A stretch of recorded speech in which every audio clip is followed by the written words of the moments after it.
I'll say it's going to sound like I'm a cranky old guy. I guess I'm a cranky old guy. Go ahead. But You are a cranky old guy. It's I think what's gone. I look around the room, and it's an old friend over here and an old friend over here, and I think what's gone out of it is the fun, and I don't. I try to, we try to bring it into the shows we do, but I don't know about you, Bill, but I think that's what I see as being different. I think that the attitude now has nothing to do with age either. I'm talking about the 55-year-old. I'm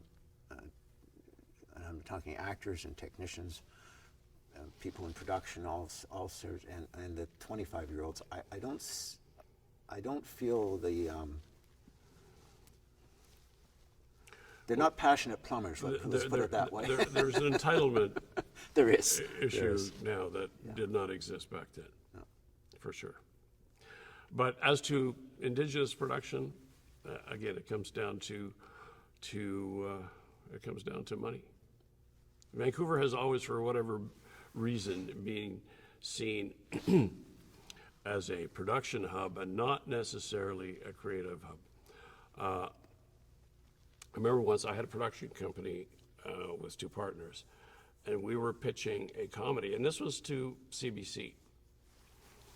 And what the then head creative at CBC told me was, because this was a comedy, we don't see Vancouver as a comedy town. Comedy for us is Toronto and East. Now, does that make any sense?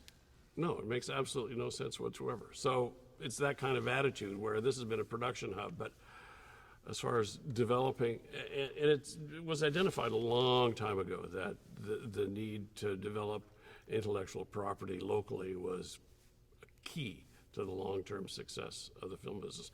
And it is. I mean, things like this pandemic will probably help to show that, because it's going to be easier. Tell me, I mean, you were already well established and going with your show, but it's going to be a lot easier for shows to stay in LA now than it was a year ago.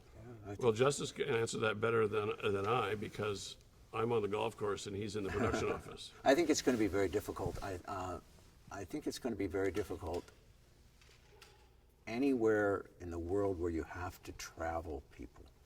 I think it's going to, even if you've got permission to do that, even if you've got the ability to do it and the sign off and you've made it as safe as it can be, people are reluctant to get on airplanes. People are reluctant to travel from where their base is and where they've been safe, and so I do think it's going to be a real eye opener. I would be surprised. Not too many shows. Well, there are not too many shows anywhere in the world that don't have SAG actors that are based in Los Angeles and SAG directors. So I'm sorry, the DGA directors, and so I believe that that's going to be a real situation, and I think we're seeing it already. Yes. I see the headline this morning that Britain has waived the quarantine for Tom Cruise and his group, so that they can basically skip quarantine and go right into production. But I don't see that as a good idea. And I don't see that. Maybe Tom's all right because he has his own airplane. He can get to work, but most people don't. And insurance is going to be another issue. It's going to be a huge issue. Huge issue. If you're already insured, you're still insured. But if you have to go out and get brand new insurance, good luck.